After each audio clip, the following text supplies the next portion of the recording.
할렐루야. 우리 거산교회 성도님들 한 주간도 평안하셨나요? 10계명이 하나님께서 이스라엘 백성들에게 하신 말씀이라면 신명기 5장 23절로 27절은 이스라엘 백성들의 수령과 장로들이 모세 앞에서 두려운 마음으로 고백하는 말씀이고 그들의 부탁입니다. 이런 부탁을 하는 이유는 불 가운데서 들리는 여호와 하나님의 음성을 들었는데도 죽지 않고 살아있지만 만일 우리가 우리 하나님 여호와의 음성을 다시 듣는다면 이 큰 불이 우리를 삼킬 것이요 우리는 죽을 것이라고 합니다. 살아계시는 하나님이 불 가운데서 하시는 말씀을 듣고도 우리처럼 산 사람이 육체를 가진 사람 가운데 누가 있겠습니까? 라 합니다.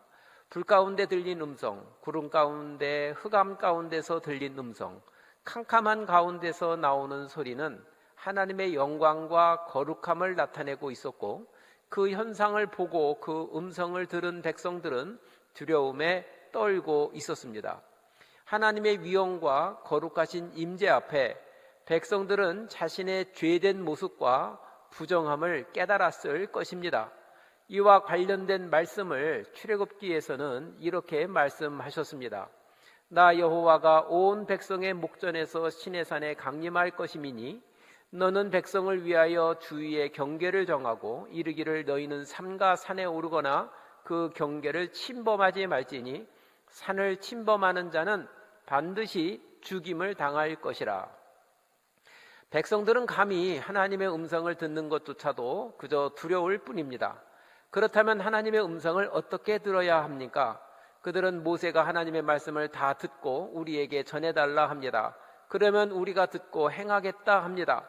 중재자 모세가 들려주는 소리지만 그 소리를 사람의 소리로 듣지 않고 우리 하나님 여호와의 소리로 다 듣겠다 합니다. 그리고 행하겠다 합니다. 구약에선 모세가 들려줬고 선지자들이 하나님의 소리를 대신 들려주었습니다. 그러나 예수님이 오심으로 하나님의 말씀을 예수님께서 들려주셨습니다.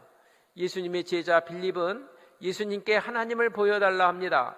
예수님은 나를 본 자는 아버지를 보았거늘 어찌하여 아버지를 보이라 하느냐고 말씀하셨습니다. 오늘 우리는 하나님의 음성을 어떻게 들어야 합니까? 주님이 주셔서 우리 손에 있는 말씀, 성경 말씀을 통해 들을 수 있습니다. 또한 설교를 통해 들을 수 있습니다. 다만 머리로 듣지 말고 마음으로 들어야 합니다.